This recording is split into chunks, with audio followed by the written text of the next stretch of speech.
The House of Mystery presents Inside Writing, the radio show where authors discuss their writing process in all genres. Well, welcome back into the House of Mystery, and I'm Al Warren, and over there is Mr. David Rose North Martinez. You're back to the Rose today, Mr. Serial Killer. Well, I'm in a mood to scream, right? You know, why not? Yeah. Yeah.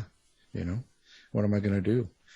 I got to get new headshots because mine aren't good enough for That's right. Book and Buzz magazine cover of the month, July. Jeez, I didn't even have to sleep with someone to get that. Wow. I know. They obviously didn't read my new. books, but, I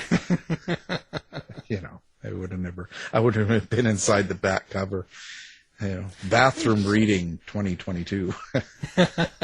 You just go to Kmart, get a photo. There's no Kmart anymore. I'm in the dollar store bin. There we go. Yeah. Well, but I know that you have more in there than me. No, that's true. Anyway, that's enough. That's enough of this. Let's get to the serious stuff. We got a real writer. That's right. So, now the book, first book, called The Local, a legal thriller, and it's with the author Joey Hartstone. Thank you for being on the show, Joey. Thank you for having me. He says with caution. I wonder now, I see this as your first book, and but you've been doing television and film writing, and that's kind of a different animal. And what made you jump over into doing something like this? Largely that the television and film writing dried up for me for a couple of years. So I kind of hit an interesting point in my career where the TV show I was on, Your Honor, had just wrapped its first season and the pandemic hit, and there was no second season anytime in our near future. So I found myself with more free time than I'd had in about 7 years. And I had this one story that I wanted to tell, and I had envisioned it as a TV series, but had just read the entire Lincoln Lawyers series because I had been up for a staffing position on that TV show, which I didn't get, which also helped free up my time. And I loved that series of books, and I had this legal story that I wanted to tell, and I thought I should try to do it as a novel and see what happens. Well, that's all right. The Lincoln Lawyers sucks. No, it's such a good series, and they're doing really well. I'm happy for them. I liked everybody involved. It was a job I wanted and did not get. Yeah. Well, like I said. Hey, and so Rob Reiner, you did a couple of films directed by him. Did you get to meet him and work with him or no? Oh, yeah. That was probably one of the more entertaining experiences of my life. The first movie I did was LBJ, so I had written that script, and then when Rob signed on, it became a real movie, and we went and filmed it in New Orleans, so I was there with him for probably 4 months, and I got to work very closely with him. He did rewrites on the script, and we got to do that together, and yeah, it was a dream come true. Yeah, he's a pretty amazing director, actually. I like him a lot. So yeah, That's a highlight. Wow. So do you have to write things differently? But like you said this, because I know you're writing, let's say, for a series or a film, it's a different type of writing than writing a story in a book, even though you might see The Local as something as a series. Isn't it a different process for you? Yeah, writing a book was much more solitary. It sort of reminded me of writing scripts before anyone was reading my scripts, actually. But yeah, I'm used to now either working with somebody like Rob, who has a lot of input and ultimately is the real author of that project, or working in a writer's room on a TV show where I'm getting to work with 7, 8, 9 other writers and collaborating every single day. So this was much more solitary. I had a few very close, trusted readers, first and foremost my wife, Abby. But yeah, it was a solitary endeavor, and that was fun and liberating in some ways, and also scary because I didn't have the benefit of a lot of people's perspective and input. Yeah. But sometimes that's good. It can be. Yeah, because it can go either way. It can affect the way you write, the direction, and sometimes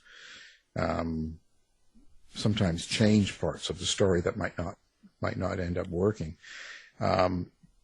So when you get to this, like you said you had a story to tell. So is this very personal for you? The character is personal for me. The story came from a conversation I had with a friend of mine who I had gone to college with, and he's an intellectual property lawyer, and he told me that his work was taking him away from Boston into this small town in East Texas. And as he told me about this place I'd never heard of that was actually the site of more patent infringement lawsuits than anywhere else in the country, I just became fascinated by this little town and the lawyers who work there and what goes on. And I just kept asking him more and more questions over the weeks and months, and I knew I wanted to write about it. And it just was one of those stories that sort of slowly developed over a couple of years, and then the timing was right to really roll up my sleeves and try to tell this one. So when you tell this kind of a story, but you're using a real setting and reality in it. How do you develop a character into that? Like, how do you make a full character that has something that is believable to readers? Yeah, well, I guess I started with the circumstance because this character's job was so interesting to me. Basically what happens is major corporations throughout the world are sued in this small town, and they're represented by big legal teams from major cities, but they have to have a local counsel on their team. And as this venue became bigger and bigger, the out-of-town lawyers realized that these local attorneys could play a really invaluable role because they could communicate with the local juries in ways that the out-of-town people could not. And so I thought, okay, I want this character who's really good in a courtroom, who just is very savvy and also can connect with other human beings on this level, and he's sort of a hired gun. So I started with what his profession was. I borrowed a bit from my life and then from a lot of other characters from a lot of other legal thrillers that I loved, and tried to come up with something a bit new. Well, the jacket copy mentions the Byzantine world of criminal law. Did you have to simplify a lot to make it understandable to the average person who isn't a lawyer but likes this type of a story? Yeah, I hope that I'm positioned fairly well to do that because I'm not a lawyer, so my knowledge only goes so far. I wish I was a lawyer, and I thought about going to law school many times, but hopefully I have just enough understanding to write about it well, but not too much understanding that I go over people's heads, because I don't think that's going to happen. And then the other thing was that because my main character was a patent lawyer, putting him in the world of criminal law was kind of freeing because he was allowed to make mistakes and to not know things about criminal law because that wasn't his specialty anyway. Well, so when you said it's important for you, the story, you were interested, was there a point under the story? Was there some sort of subtext you wanted people to get out of it? Yeah, a few themes emerged. There was some father-son stuff that came up, first with the main character and then with a few secondary characters, and I realized that theme was certainly in the book and probably an important theme in my life as well. Unresolved issues with parents, I think, it's always good fodder for material. And yeah, I wanted to, there's a love story in there. There's sort of a lot of little small characters that I liked, and I liked that this town is about 23,000 in population, which was about half the size of Flagstaff, Arizona, where I'm from. But I liked writing about a small place where everybody kind of knows each other, and there are secrets there that outsiders are not privy to, but that the town itself was it's a little trite, but to say the town was itself a character, and the insider-outsider nature of the story and of patent law here became a theme as well. Wow. So do you expect any sort of a backlash or any sort of a little bit of a rougher ride when you involve something like this and with, patent lawyer and small town and things like that? Do you have to be careful on how you represent that? I wasn't too careful. I mean, I don't think you should write about real things and then be concerned about how those subjects are going to respond, because I think that affects the work. But also, I think I treated it fairly.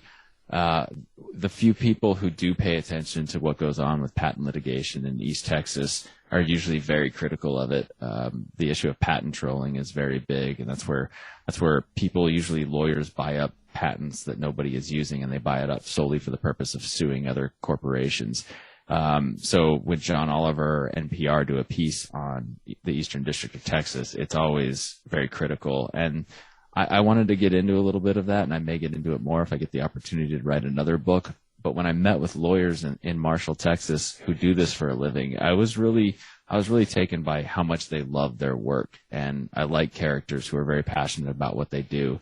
So I think I shined a little bit of a light on some of the more negative sides of the profession, but there's also a romantic take to it, because these people who do this love what they do, and they're very proud of where they live and what their work is. So I wanted to show that as well. How do you ever kind of set a set a certain amount of what you're going to include about yourself in let's say the main character or a character that you use that kind of is you? Well, the main character delivers an opening statement in the first couple chapters of the book, and it's all about a high school experience that he had. And then another character asks him if it's true, and he says, well, all the best stories are true.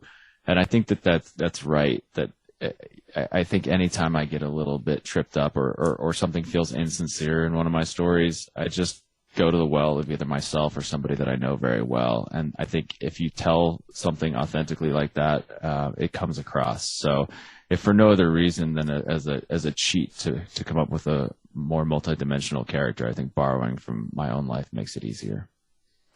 How do you experience your characters? Do you have an inner monologue?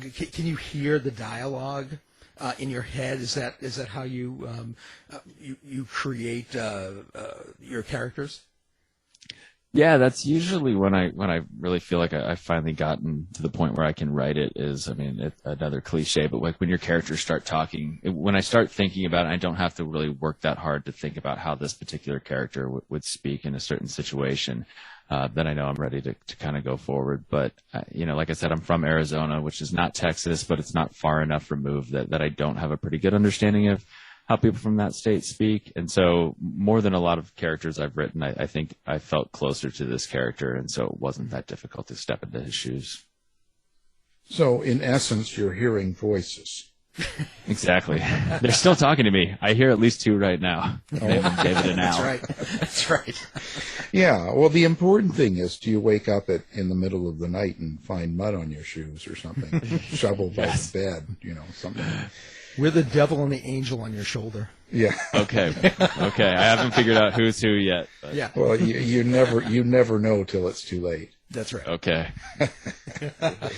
Well, yeah, but you ever feel like a little bit of being vulnerable somewhat by exposing some of your own feelings?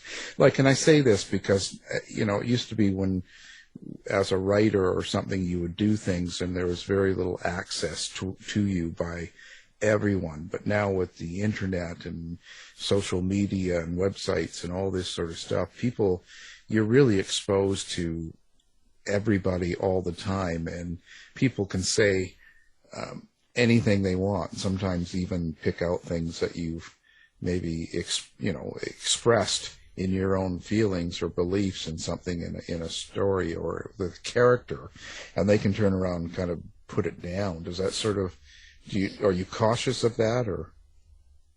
Yeah, that's a really good question. I think I've evolved over the past 20 years in my writing with that. I remember when I first started writing, I was deathly afraid of exactly what you said. I didn't want to reveal too much of myself. I'm a fairly private person. I wasn't really on social media until this book was getting published, and then I knew I had to be. So yeah, I did try to conceal parts of myself, but I found that the writing was better when I didn't do that. And then honestly, as I think I hit my late 30s, I married my wife. I think I got just more comfortable that I am who I am. Hopefully I'm always a work in progress, but I just don't feel as compelled to try to hide it or put a lot of makeup on it and try to convince you I'm someone who I'm not. Yeah, and makeup makes you break out anyway. Exactly. Take it from Dave. Yes, that's right. I'll tell you. So with something like this, you said you were thinking of it. It could be a series and stuff. Would you turn something like this into a series or something like that? Or yeah, definitely. You series of books or TV series? Either one. Yeah. Yeah, I definitely envision this as an ongoing character. So I have a couple ideas for what the next two books could be, and then I hope I'll be pitching this as a TV series probably early in 2023. And I would love to see both of those things happen. When you sat down to write this, did you have in mind yeah, the beginning, middle, end, you have it all outlined, or is this sort of something like where you have a question, you create a character, and then you just run with it? Yeah, I do. Most of my work, I think, is in the outlining phase. So I try to plot everything out, especially if there's a mystery component to it, because I don't like not knowing where I'm going. So yeah, I have a very thorough outline. I spend more time working on the outline than I do on the first draft, because I just want to know where I'm going. And every once in a while, something new or surprising happens, but that's pretty rare. And I think it's only because I've already plotted out my course ahead of time. Now, even though you write with an outline, do your characters ever surprise you and kind of rebel against that outline, whether it's in the novel that you've written now or in your TV writing? Yeah, it happens from time to time, and it's usually they're rewarding moments and they're exciting, but it doesn't happen that much. I'm a big researcher. I do a lot of thinking about what I'm doing and crafting the story before time. But yeah, the few times where I feel it going in a different direction, or even better, when it just sort of happens, that's always a thrilling moment. Do you ever get bogged down in things like research or something, and it kind of interferes with your writing? Yeah, that's definitely a trap you have to look out for. So the two movies that I wrote were both based on real people and real events, and so research is an integral component to that. But as we all know as writers, that you're always looking for something to do other than writing, and researching can be as good of an excuse as anything to not write. So you do have to hit a moment where you decide you've learned enough to start onto the next step. Yeah. Well, I would imagine the LBJ would have been real controversial, being 2016, Rob Reiner, and I say that because 16 we had the Trump influence, and there were so many conspiratorial thinkers out there, and there's a lot of people that there's such a love-hate for LBJ. There's people that think he killed Kennedy, that he's the reason everything bad is in the world, and then there's people that love him. So when you're on that kind of a platform and you have Rob Reiner, who's very public, left Democrat person, I would imagine that it would be very, I don't know, you would have to think a lot about how you're writing. Well, it was really interesting because we did two movies. They were both somewhat political, and they both came out after the 2016 election, but they were both completed before the 2016 election. So there were always people trying to read into what we were saying, but we had not foreseen the election. So when I was writing LBJ, the comparison I made was I was looking at Johnson and I was looking at Kennedy.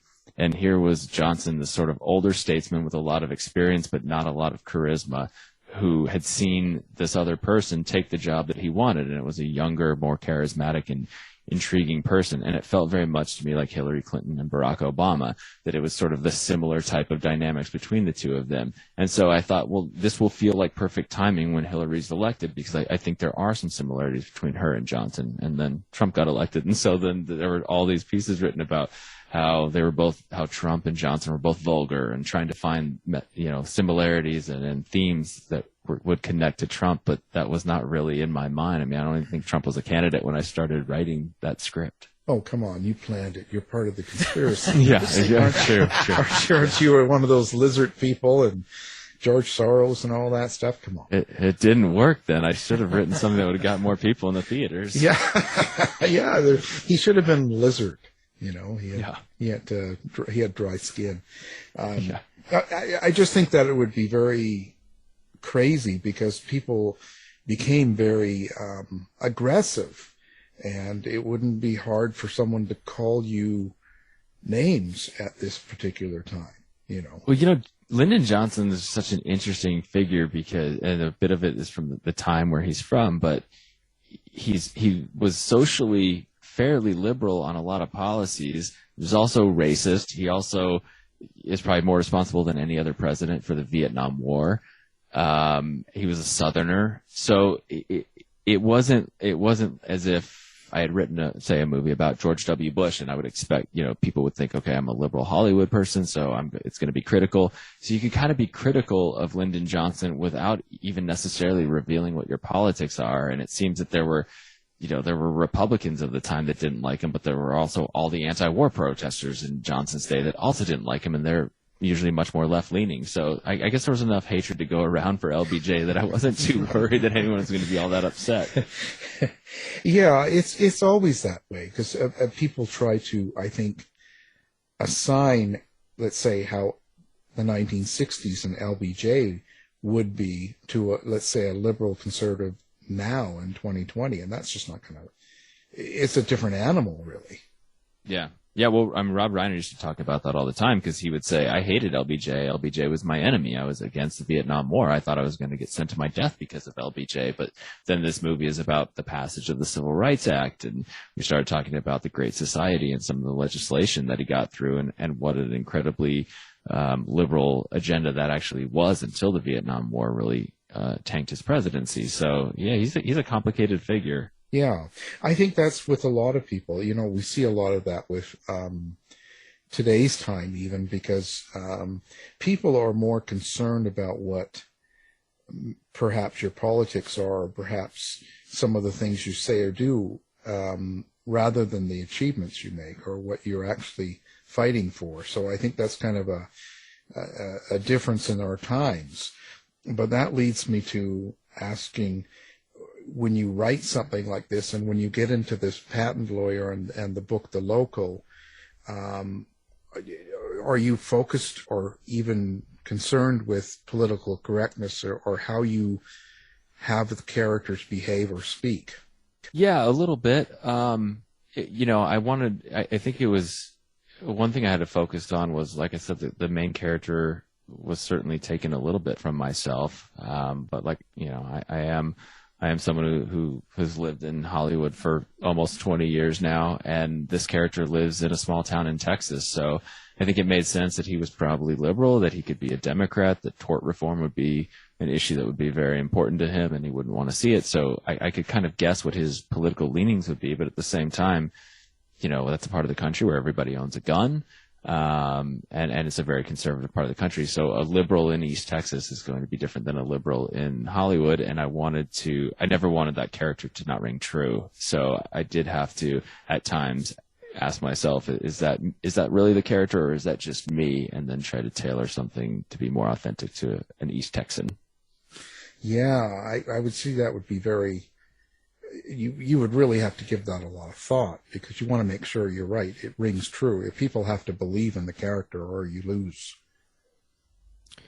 Yeah, for sure. And I don't necessarily want to write a character that I disagree with him on everything, but at the same time, I don't need my characters to be reflections of me entirely, and I don't need to hear my own political views spouted through all of my characters, because I feel like that would just get aggravating for anyone in the audience or any of the readers. So it's also fun to embrace somebody who's slightly different than myself and see where that goes. Yeah.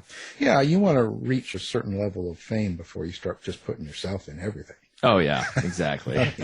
I mean, you get like Dave there, who's... oh, yeah. Everything he does is Dave. Yeah, well, that makes sense. But he's a star. But I mean, I get a little tired of that myself. Everyone does. Yeah. Oh boy, you're off the show for 2 weeks now, but it happens fast. Yeah, it does. I'm the queen. So when you finish a project like this and you look back at it, do you see things in your writing that you prefer to change now? Yeah, there's always that point, and it was really hard with the book, because when it's a movie, I don't really have final say over anything. So in some way, that can be frustrating, because you want to have more control, but in another way, it's liberating, because I don't have control of it, so I can kind of let it go and know that I'm not going to be the final arbiter of anything. And with the book, that just wasn't the case. So yeah, going through it and thinking, wait, is this the actual last draft I'm ever going to read? And that, combined with how much time it takes to read through a manuscript versus a screenplay or a teleplay, you can only do it so many times. And yeah, it's a little scary to let it go, knowing that you are solely responsible for all the words in there. You can't blame an actor's performance or a director's vision or anybody else. It's just you. Yeah, because your name's on the cover. It should be, yeah. You know, it's not, well, I don't know. Sometimes I wish my name wasn't, but you know, but if your name's on the cover, the buck stops there, right? So it's kind of you. It's not like you can pass it to the director or producer or all the other stuff and kind of, you know. Oh, that's interesting. So do things like what's going on in your life affect how your writing comes out? And I say this because, you know, we've been through some pretty weird times during the time probably you were writing this. I'd imagine the last couple of years. So you've got this, you know, pandemic, and you've got anti-mask, and you've got anti-vax. You've got all this stuff going on around you outside your door, people dying and all this stuff. Does it sort of seep into your writing and make it darker?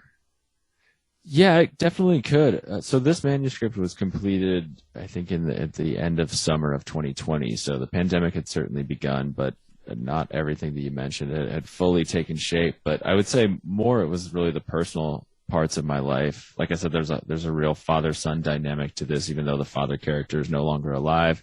My father died about 12 years ago, so I think that was still something that I hadn't really written much about, and I was interested in exploring. And then my main character's wife has also died before the book begins, and that was actually, I think, what happened is I got married to my best friend, and all of a sudden I had this huge fear that she wouldn't be around forever, and it was a fear that I found was just starting to plague me, and I felt like I needed to confront it and deal with it. And so putting it into the story was a way I was sort of able to do that, and I think kind of put it to rest a little bit, which was nice.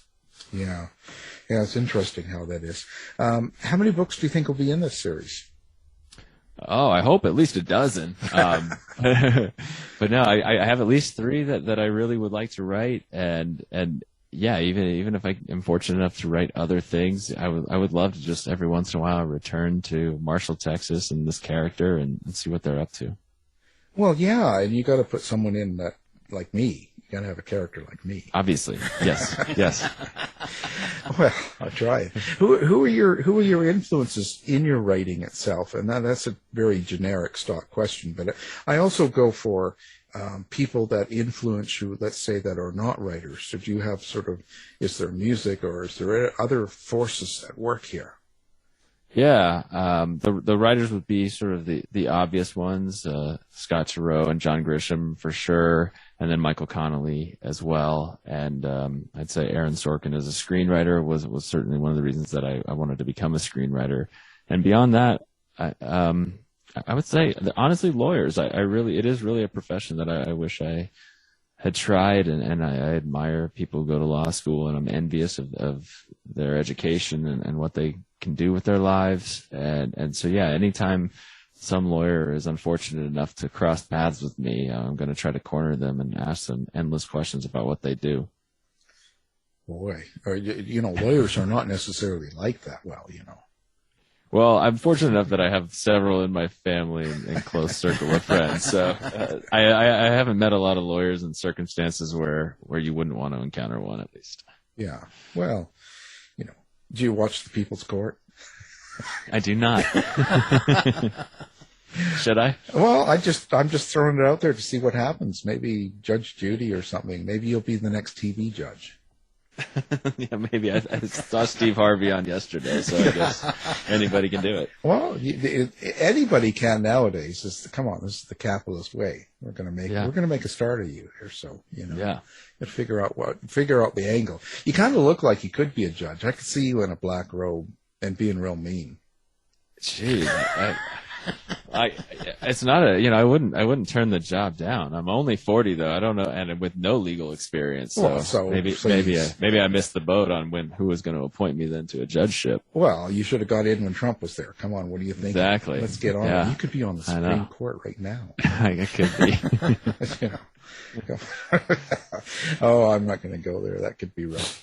Well, what do you got coming up next then? Or are you just going back to work for like TV and stuff, or are you going to jump on another book?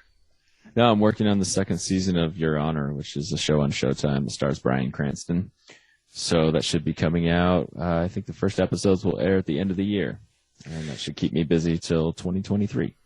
He's an interesting guy too. How do you make things or keep things fresh, I guess, in something like a series writing? Because I would imagine writers like you are inundated. There should be a ton of work with all these streaming services coming up now, or is that wrong? No, that's right. It's a really good time to be a television writer in particular. When I got my master's degree in screenwriting, and at the time, most of my fellow students wanted to be film writers, and there were already more jobs in TV than film, but now, 10 years later, it's so much more so that almost every writer at least does some work in television if they're working professionally. Yeah. What do you kind of use some of the same ideas over again when you're doing stuff like that? Of course, no one listens, so don't worry about that. Yeah, you recycle the good ones for sure. Hopefully put a new spin on them so that no one knows. But I think the way you just keep it fresh is honestly the writers' rooms. I'm in a writers' room right now with 9 other writers, and there's 12 or 13 people in there on any given day, and that's the most helpful part of the creative process, is just having a lot of different people and a lot of different perspectives and put them all together, and something new should come out of that room every day. But there must be one person in that room you hate. It's just myself. Oh, come on, give us some names. Give us some. No. It's really fun, especially having written the book and doing this experience. It is fun to get back into a room. I hadn't been in a writer's room since I think 2018, and I hadn't really had a job that took me out of the house in a long time. Not that this takes me out of the house; it's all on Zoom. But metaphorically, I get to leave the house for a few hours, so it's fun. Is there a lot of pressure writing for TV? Yeah, well, so I'm actually the showrunner of the show this season, which is a new role for me, and that has a lot more pressure than the old jobs. But there's pressure. I think most of it is on the showrunner. For the writers' room, you're really trying to deliver for the showrunner and get outline stories and scripts into them, and then the showrunner has to deal with actors, directors, sort of every other department, and it's pressure, and it's just a lot of different things to juggle at once. Yeah, especially with these, highfalutin actors. Yeah, it's fun. It's fun getting to know the actors a bit. Now, I mean, it used to be different in television, but now a lot of TV writers really don't get to go to set. They don't get to meet the actors and directors. They don't produce their own episodes, and it's sort of a bummer. But it's nice to be able to have the opportunity to do that. So, are you going to give us some gossip? I don't have any gossip yet. I have not left this writer's room, so all I can tell you is about the writers that I work with, and writers aren't interesting enough. None of us are, so we don't care. We'll see after we film it. Yeah. No, I want some gossip. Come on, I want some. I've not met any of the actors yet, so I don't know anything, but I'll try to get some for the next time you have get me. some and make something up if you can't, right? I mean, okay, I'll try. Now, how do you like to interact? I guess, like you said, you weren't really a social media and stuff, so. What's the outlay now? You've got like a website, you've got social media accounts. Where can your favorite fans and readers find you? Yeah. I have a website, joeyhartstone.com. I'm at jchartstone on Twitter and Instagram. And you can find me there at any of those three. And this is an interesting experience because when you're seated between Rob Reiner and Woody Harrelson, nobody wants to talk to you. And so that's what I'm used to. But now it's just me. And so if anyone bothers to read the book and they want to reach out, I guess I'm the person they're going to want to talk to. So I'm looking forward to that.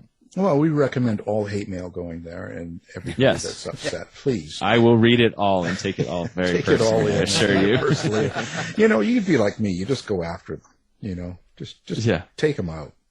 No, those people who say they don't read bad reviews. I don't know if they're ever telling the truth, but I won't even pretend that that's not true. That would be my way. I will read anything negative about myself and believe it all to my core. Well, you can take two aspects. I get a lot, and let me tell you, it's the best way. He said, "I bet." Yeah, but the best way to deal with it is either you just say, "Yeah, you're right." Absolutely. I cannot write. Everything you say is right. Or you can always say, look, I don't go to your job and slap the sailor's cock out of your mouth. So don't tell me how to do my job. So let me tell you, that's the two best ways. Okay. And you get even more of this same mail, and I can't figure out why. Yeah. But let me tell you, we're going to have all of that up on our website so people can find you with one click, and then they can kind of pass on their love for you, you know. Great. So we appreciate it. Now, the book we're talking about is called The Local, and the author is Joey Hartstone, who's been our guest. And like I said, please, he needs money, so buy the book, okay? So that he can start having his own series, you know. People, get on it, you know. So, well, thank you for being here, Joey. This has been Thank you for having me. Been a thrill. I had a blast. Yes. Tired of wasting time trying to decide what to watch on your streaming service? Go to our website and look for the Martino movie reviews. You've been listening to the House of Mystery radio show. To find out more about our guests, hosts, or show, go to www.houseofmystery.com. Show's over for now. Was it as good for you as it was for me? Yeah. Good night. This has been a production of Something Weird Media. I'll be back.